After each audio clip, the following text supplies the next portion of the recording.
Welcome to the lecture video series for college algebra at Wayland Baptist University. My name is Dr. Scott Franklin and I'll be leading these lectures. I want to begin by introducing the course to you. This college algebra course covers the last half of the Blitzer textbook, 5th edition. Is also being used with the 4th edition as well. But in college algebra, what we're going to be doing throughout the semester is looking at a series of different types of functions that we can use to model real-world phenomena. That is, we're going to be doing a lot of problem solving in order to make use of a series of functions, including rational functions, radical functions, quadratic functions, conic sections, and sequences and series. Because it is college algebra, there is some prerequisite algebra knowledge that is expected from its students. In order to be able to take this class, you need to be familiar with several things, including solving linear equations and being able to work with polynomial functions, polynomial equations, and just polynomial expressions. We are going to do a quick review at the beginning here in Chapter 5 of the polynomial functions, what they are, how we add, subtract, multiply, and divide them, and then how we factor them and use them to solve, or how we solve equations that involve them. Now, we have another course that is a lower level than college algebra for students that have not had algebra in a long time or may not have had algebra at all. This should not be your first algebra class because you are expected to know some algebra coming in. It's college algebra. So high school algebra is something that you should know. We offer MATH1304 Intermediate Algebra, which covers the first half of the textbook. You might consider taking that if you have no clue what I mean when I say a polynomial. It may have been a while, so if you have seen it and you can go through this Chapter 5 review here at the beginning and catch up with what you may have missed, then you may be in fine shape to take this class. But if you're completely lost because I cover things too quickly in Chapter 5, you might want to reconsider taking our intermediate algebra class. So to begin with, let's start with Chapter 5. Let's do a review of polynomial functions, what they are, how we do our basic operations with them, including factoring, and then how we solve equations that involve polynomial functions. To begin our introduction to polynomial functions, let's start by defining what a polynomial actually is. By definition, a polynomial is going to be a finite sum of terms in which all the variables have a whole number exponent and no variable appears in the denominator. So we're limiting ourselves to functions that follow nice rules. That is, if I can spell denominator while I'm talking, denominator, sorry. We're going to limit ourselves to functions that are finite sum of terms, meaning there's a total number of terms there. It doesn't go on forever. The variables have whole number exponents. That is 1, 2, 3, 4, and so on. And the variable is never in a denominator. So you got two things that happen here. You got no variables in the denominator. The second thing you have is that no variables are in radicals. Now the reason that that's true here, the reason why it's not under a radical, goes back to the reason that there are whole number exponents.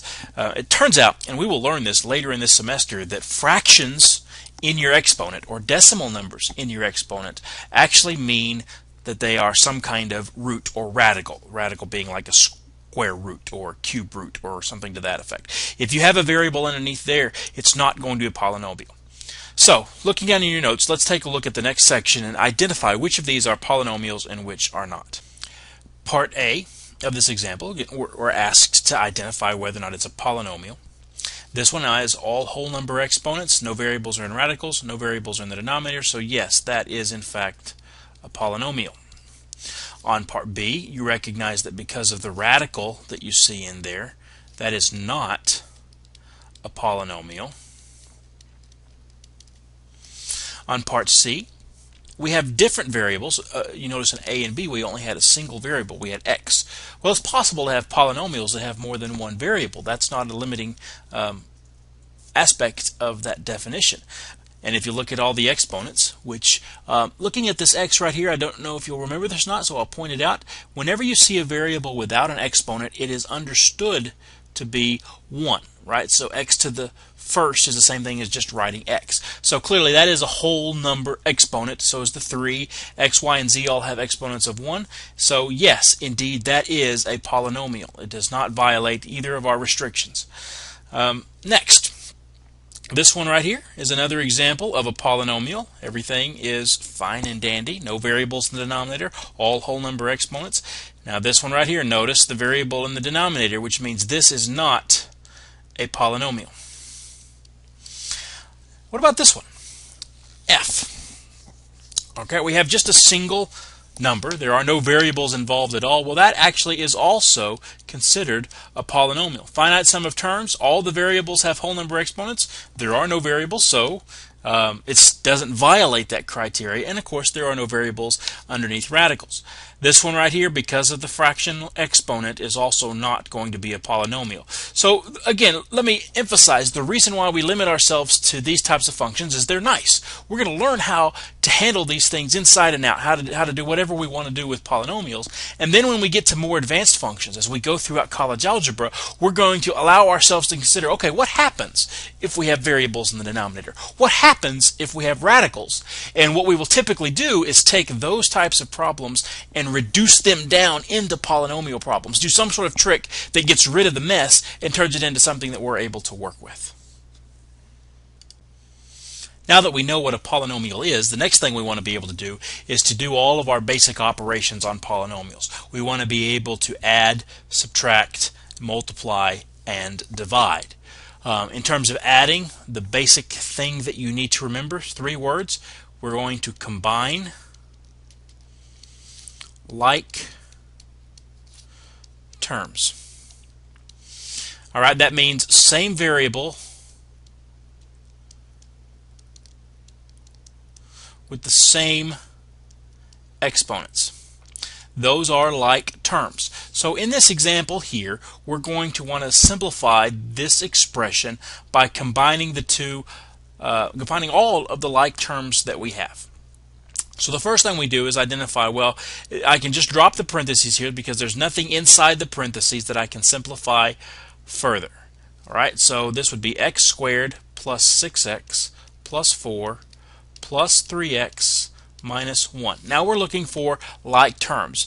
2 different terms, those things that are separated by pluses and minuses that have the same variables with the same exponents. Now to begin with, looking at this x term, the x squared term, notice there is nothing else like that, so I'm simply going to write down x squared. Now in terms of x terms, I have 2 different terms, this one and this one, that both have just x's, so what I will do is combine or add their coefficients, the number that is out in front. 6x plus 3x gives me 9x, and then lastly I can say, well, I've got 2 numbers here, positive 4 and negative 1, that I need to combine. Those are both just numbers, so 4 minus 1 is a plus 3. That is the result of adding those 2 together. Alright, now on the next problem we have a similar issue except that it's subtracting, and it turns out that there really is no such thing as subtraction, or at least we don't have to think of subtraction as a completely separate operation. Subtraction is just addition in disguise, right? If you're going to add 2 numbers, well, you know how to add. If you're going to subtract, that's the same thing as adding a negative of the number, right? 3 minus 2 is the same thing as 3 plus a negative 2, right? Okay, so what we're going to do here is to add these together, or actually subtract them.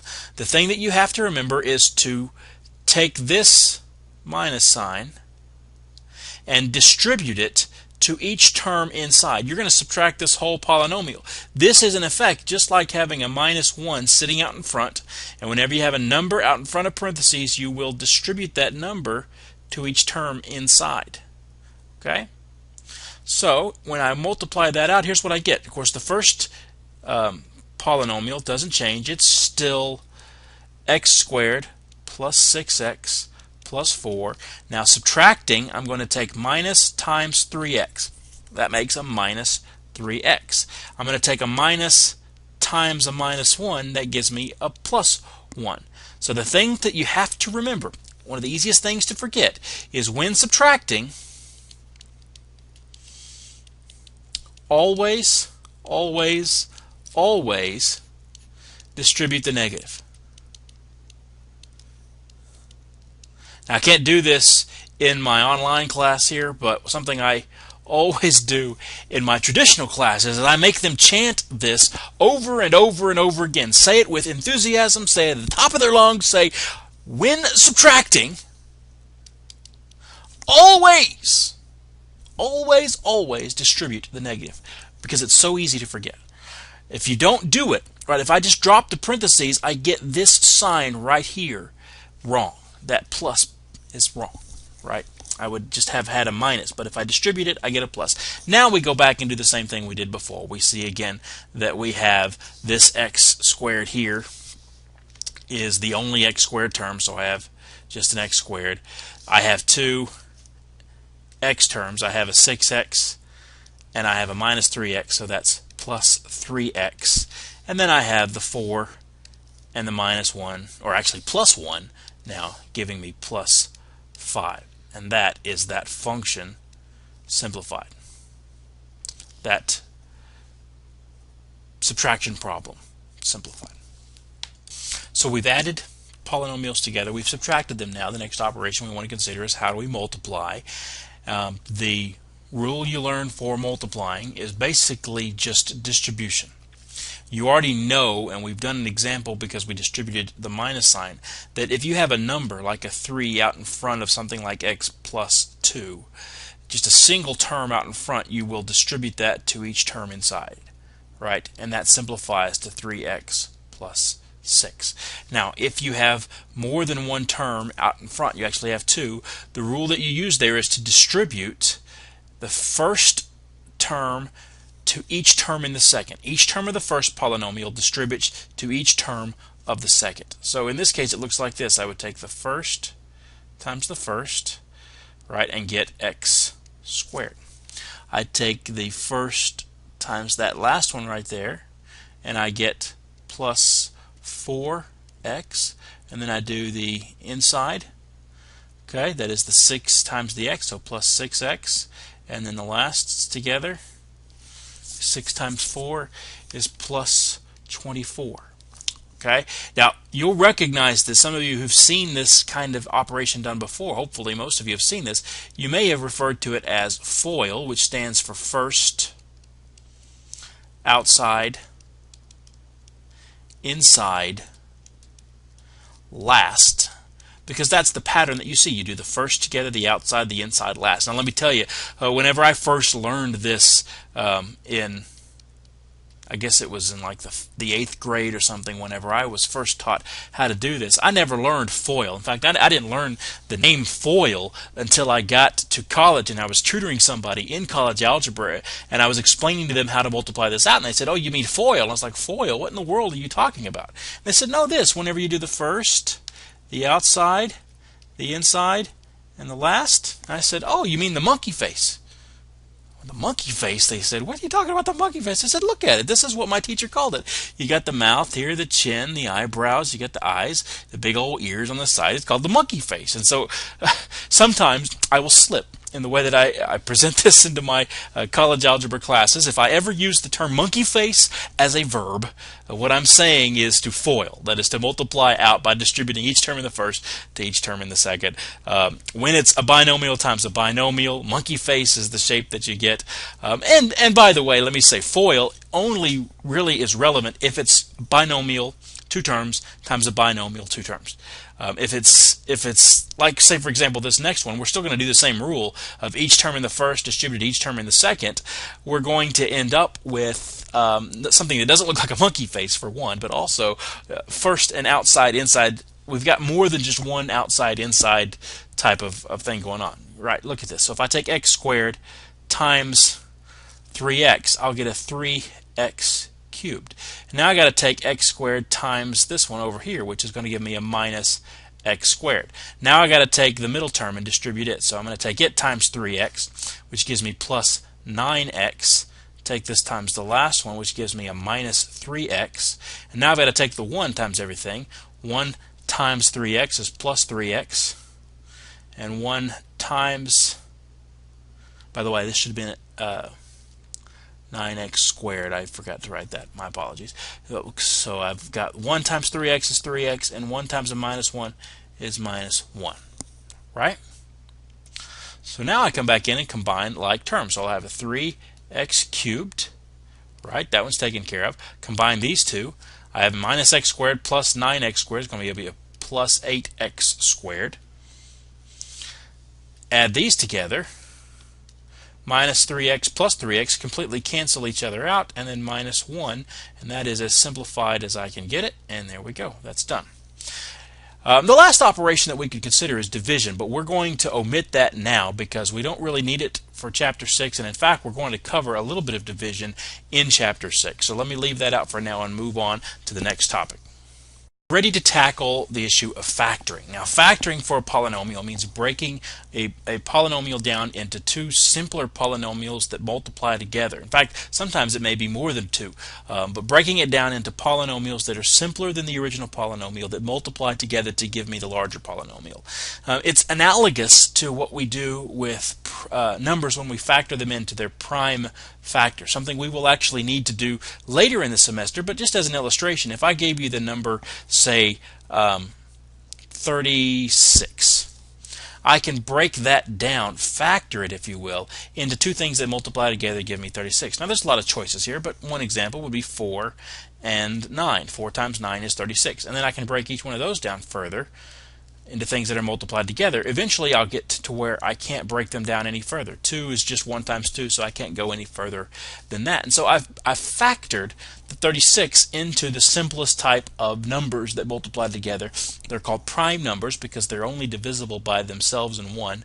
But you've broken it down into prime numbers that multiply together to give you the original number. Well, we're going to take polynomials and do the same thing. We want to break them down into simpler polynomials multiplied together. Okay, so I'm going to give you the step-by-step procedure. The first thing you do before you do anything else in factoring a polynomial is something called pulling out the GCF, the greatest common factor. So we search through here and we find what do they have in common that I can divide out of every single term. So first I look at the numbers 6, 2, and 12 and say, okay, I can take a 2 out of every single one of those. Then I look at the x's and I see, okay, out of those x's, what is the largest number of x's that I can pull out of those? I can't pull out 3 of them because this one, the second term, only has 2. I can't pull out 2 because the last one only has 1. But they all have at least one x. So x to the first power I can pull out. I cannot pull out a y because they don't all have a y. That would be my GCF. Then what I do when I factor it out is if I divide that out of each term, what is left behind? That is, what is it would be in here so that if I were to multiply 2x times every term, I get the polynomial that I started with. So, pull a 2x out of 6x cubed, I'm left with a 3 and an x squared, because 6 divided by 2 is 3, x cubed divided by x is x squared. That's what's left behind when I divide out 2x. On the next one, if I pull the 2 out, it's gone. Pull out an x from that x squared, I'm left with just a single x. On the last one, if I pull out a 2x, I'm left with 6y. That is the result of pulling out the GCF. Alright, so we look for anything that all the terms have in common. Okay, the next thing that you do is, actually, this is the easiest step to do, right? You count the terms. Oh, what do you mean count the terms? Well, counting the terms will help you decide what the next approach to use is. Okay? So, what does that tell you? If I count the terms and say I have 2 terms, then what do I know? Well, if 2 terms are there, the only way to factor it is to use a special factoring formula. Okay, and I'm going to give you 3 of them. One of them you'll have to know by heart. The other 2, if you ever need them, I'll provide them for you on the test, like say on the midterm.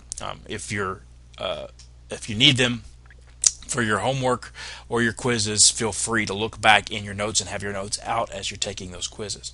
Okay, so let's look at some of those special factoring formulas. The first factoring formula I want us to consider is what's called the difference of squares. What that means is that it's a difference of squares if you have two terms and they're subtracted. That's what difference means. And that each term is a perfect square.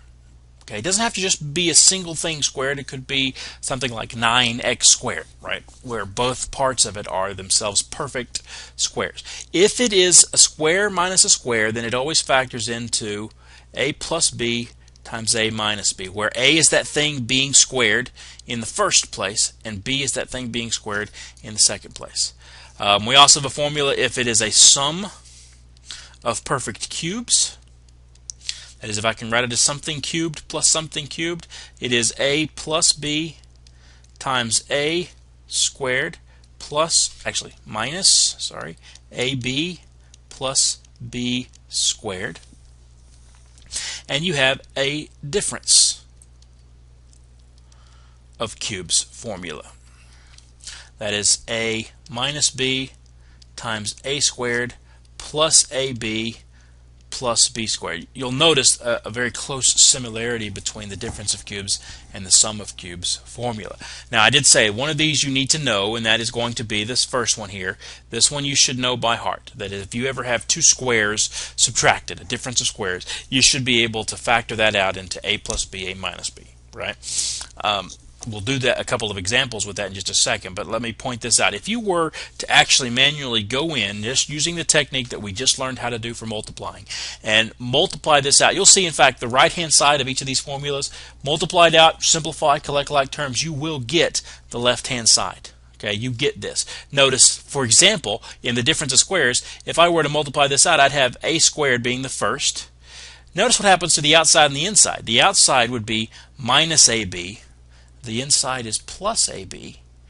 Minus AB plus AB cancels out and give me 0. That's why that middle term is gone. And then you multiply the lasts together and you have a minus b squared, which is exactly why this multiplies to give you a squared minus b squared. Now let me show you how you use that. Come down to this example here on part B. I have two things that I'm asked to factor. I've got a two-term or binomial that I'm asked to factor. I notice right away that they're both perfect squares. That is, I can write this as something squared minus something squared. In the second case, it's going to be a 2y that gives me 4y squared, right? The reason I write it like this is so I can identify the a and the b in the problem. A is x, b is 2y. So I can immediately write down that this factors into x plus 2y times x minus 2y. And there you go. That's it. It's factored. Right? By the way, let me point out again, the first step would have been to pull out the GCF, but looking at this problem, you see right away there's nothing in common of those two. So I jumped to the next step, which was to count the terms. There were two, so I knew I had to try one of my three factoring formulas. All right, let's see if we can identify where we might use a different factoring formula. Again, I notice on part B here that we have two terms, so I'm going to use a special factoring formula.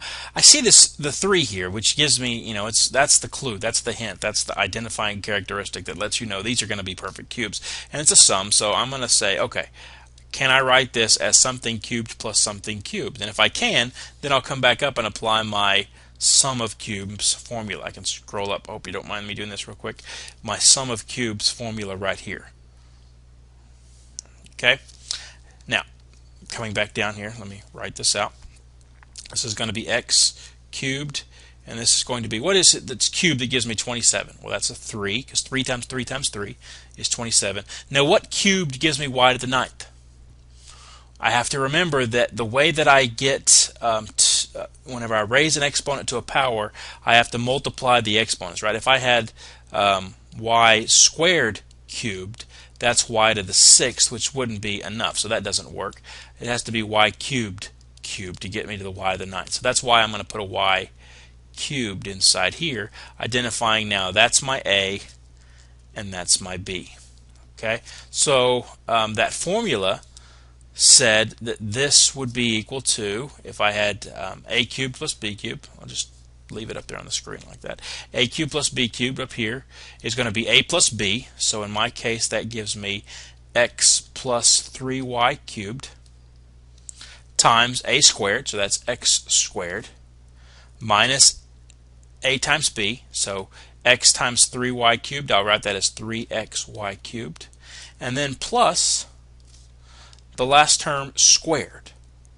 Okay, I'm going to go ahead and write it down. I'm going to square 3y cubed, right? That's what's going to go right there. So I'll go ahead and work that out. 3 squared is 9. Y cubed squared, you multiply the exponents, is y to the 6th. There you go. That factors.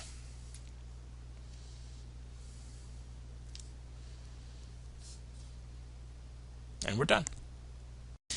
Alright, so what do we do if we have now, instead of 2 terms, we have 3 terms? Well, what we're going to do is something that's called reverse FOIL. Now, there's a couple of different techniques for this. There's something called a grouping method, which I generally don't use. I know at least one of my colleagues in the math department who chooses to teach that over this. This is kind of like a trial and error method. It's just the method that I use most often. What I will use as I teach this course as the way to factor a trinomial. So I'm going to walk you through how we do this reverse FOIL technique. Both techniques work. If you want to learn more about the grouping technique, feel free to access your online textbook and go through and find that in section in chapter 5 where they're factoring trinomials, and you'll see an explanation of how to do that. But for the purposes of this lecture, I'm going to show you just how to do the reverse FOIL technique.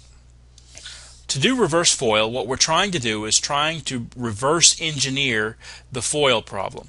Remember, the FOIL problem says that if I have 2 binomials multiplied together, I'll multiply the firsts together, the outside, the inside, and the last.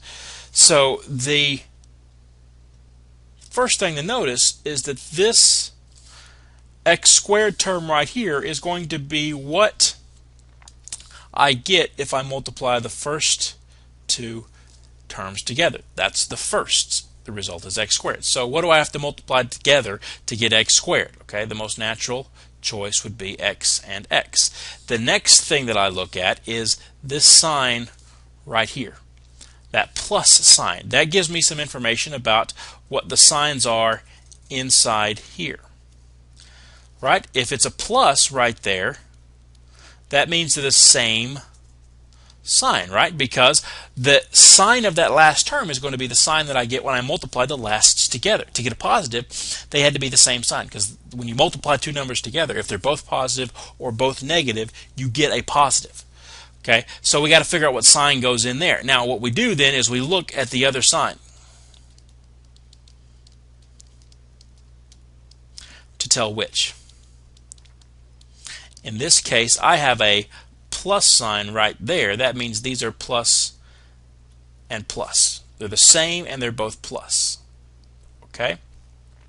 Now, if that had been a minus, that means they're different signs, and you just put a plus and a minus in, and you decide which goes where based on the next step, which is the trial and error step. Okay, that last step, the trial and error step, is to identify what 2 things will add together on the outside to give me the 6x. So what I do is I take the 8 and I say, okay, what 2 things multiply together to give me 8? That would be 1 and 8. 2 and 4. Those are my only choices. So what I do is I come in and I put in a 1 and an 8, and I check the outside and the inside. The outside is 8x, the inside is 1x. I add those together, what do I get? 9x. Does that match the 6x? And it doesn't. So that means it can't be 1 and 8. I can rule that out. So now I need to come back with my eraser and delete what I just did. Got to take that out. It's definitely a reason why you should do this in pencil. So take this out, take this out, take this out. What's my other choice? 2 and 4. So I plug those in and see if it works. Okay, so outside gives me 4x. The inside gives me 2x. Add together gives me 6x. It checks. That means that is my polynomial factored. Okay, what you do is you go through and you exhaust all the possibilities on what choices you have to multiply together the first, to multiply together the last, and make sure and find the one that matches the middle term. If you exhaust all the possibilities and you don't find the one that matches, you have what's called a prime polynomial that does not factor. DNF is what I'd write, does not factor. But in this case, this one factors because we found a combination of firsts that multiply together and lasts that multiply together so that their insides match the middle term. So let's try this next one. Same idea. Now, what two things can multiply together to give me 3x squared? My only choice is 3x and x. Okay. Next, I check that sign. Right? What is the sign here? It's minus. So that means, like I said before, that they're going to be opposite inside. Now, you may ask, how do I know to put a plus here and a minus here? I don't. I just pick one. I could put a minus here and a plus here. When I start checking the middle terms, that will tell me whether or not I've got them in the right place. If I get the right number but the wrong sign, that tells me to just switch the signs. So now what about 72? What things multiply together to give me 72? All right, I'm going to start with some smaller numbers first and then work my way up to the bigger numbers. I know 8 times 9 is 72. I know 6 times 12 is 72. 4 times 18, yep, is 72. And I can do 3 goes into 72.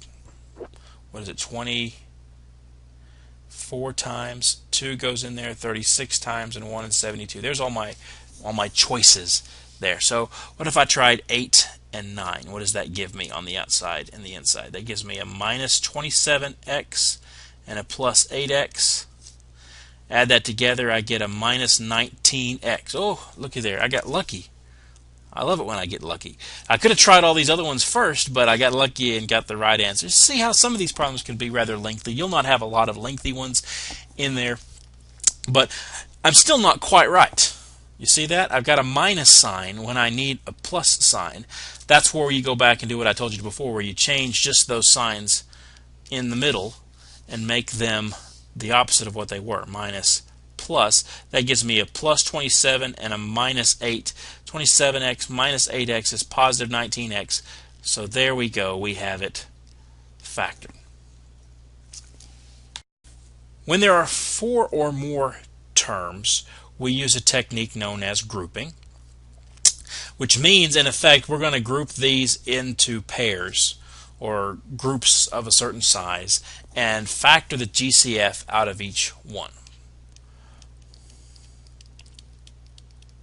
There's not a GCF for the whole thing, but if I look at just the first two, there is something they have in common. They both have an x in common. Leaves me with x plus 2. The second terms, they both have a 4 in common. I'll leave that plus sign in between here, so plus. Pulling out a positive 4 leaves me x plus 2. And now here's the trick. This is when you know grouping works. Grouping works if you end up with the same binomial in both of the resulting terms.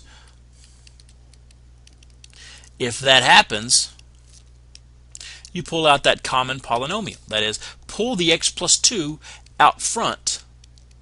And just like we've pulled out individual terms, we can now pull out binomials. What's left if I take an x plus 2 out of this? Well, I'm left with an x. Pull an x plus 2 out of this, I'm left with a plus 4, and that's it. That's how grouping works.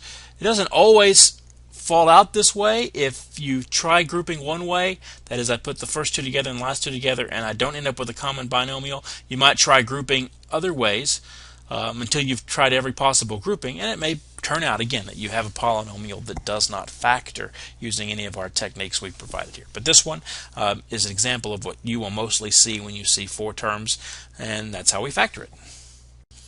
Now, the last thing that we need to talk about in this section is solving polynomial equations. That's one of the ultimate goals of college algebra, is we're going to come up with an equation that models something in the real world, and we want to solve it for that missing piece. The x, in all the stuff we've been talking about, when we start applying algebra, the x represents some quantity, some unknown or missing piece in a problem.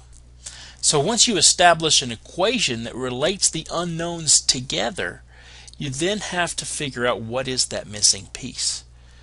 So that's the idea of solving an equation. Now hopefully by this point you know how to solve something simple like 3x plus 1 is equal to 10. Right? If you wanted to solve that, you subtract 1 from both sides, you end up with 3x equals 9, then you divide by 3 both sides, and you get x is equal to 3. Now if that blows your mind, if that's a little too advanced for you, then I can guarantee you're in the wrong class at this point and want to think about going back and taking our earlier class of intermediate algebra. But if this makes perfect sense to you, if you've done this and that's familiar to you, then you're ready to move on and talk about what happens if we have the squares. What if we have polynomials that have higher powers than just first powers in there? How do we solve polynomial equations? Okay, well, we use something called the zero factor property, which says that if I have two things multiplied together, we have an a and a b, and they multiply together to give me a 0. And now a and b could be anything. They could be polynomials, right? They could be like x plus 2 and x plus 4, like we saw up here in the previous example. But let's say they multiply together and you know it equals 0. Now what has to be true about a or b? Right? You can't multiply a 1 times a 1 and get 0, or you can't multiply any positive numbers times each other and get 0. It has to be that either the a is 0 or the b is 0. That's the only way that could be happening. Of course, they could both be 0, but one or the other or both has to be true. So using that property, we can now solve polynomial equations by 1. We get the whole thing equal to 0. We make it look like that equation right there. We get a 0 on one side. Then we factor it, and that's how we make it look like that left-hand side. Two things, or maybe several things, multiplied together equals 0. And then we get to say, okay, well, if it's equal to 0 and these things are multiplied together, we could set each factor equal to 0. So here's a good one. This example right here, the work is almost already done for us. It's polynomial, but it's already got it equal to 0 and two things multiplied together to give me 0. Okay, so that means to solve this, we've got to find an x that either makes the first one 0 or the second one 0. Now, just eyeball this thing for me. Look at this. What's the number in this first expression, or this first factor here, that I could plug in for x that would make that 0? Right? Clearly, I think everybody can see that that's going to be a 1. If I plug in a 1 in for x, that 1 minus 1 is going to give me a 0. And I don't care what happens to the other term, the other factor. If I put a 1 in here, I get 3, but so what? 0 times anything is 0. So that tells me one of my solutions is going to be a 1. And another way to think of it is, set that equal to 0 and manually solve that. By adding 1 to each side, you get x is equal to 1. Now, what about another solution? Is there another value that would make this whole left-hand side 0? Well, yeah, look at the second one. What about this x right here? All right, if I can find an x that says x plus 2 is 0, which I can by simply subtracting 2 from both sides, I get x is equal to negative 2.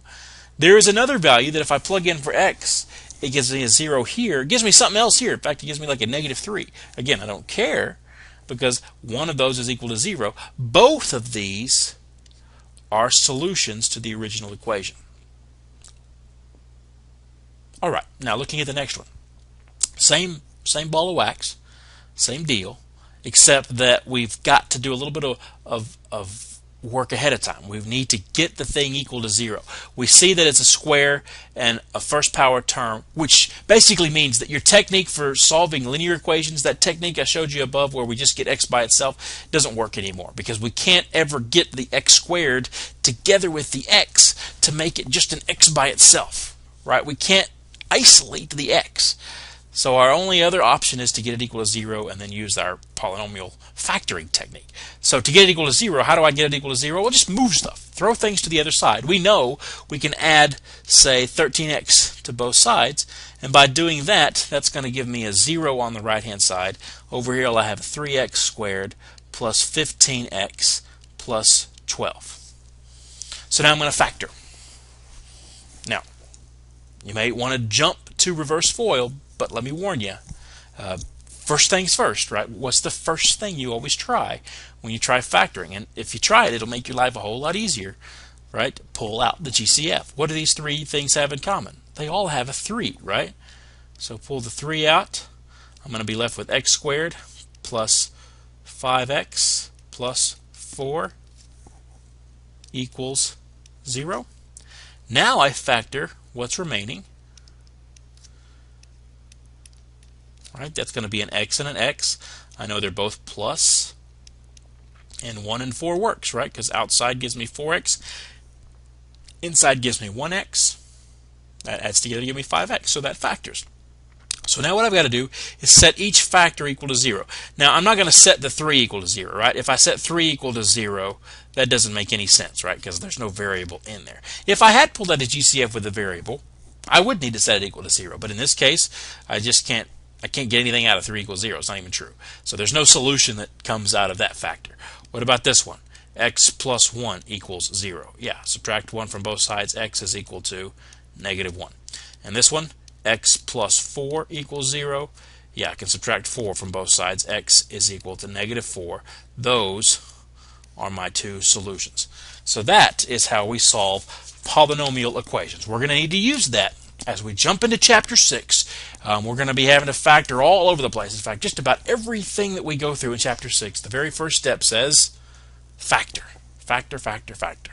Okay? And then when we finally get to solving our functions in Chapter 6, we'll also have to come back and use this technique I just showed you here for solving equations that involve polynomials. And that ends the Chapter 5 review. We're ready to jump in to Chapter 6.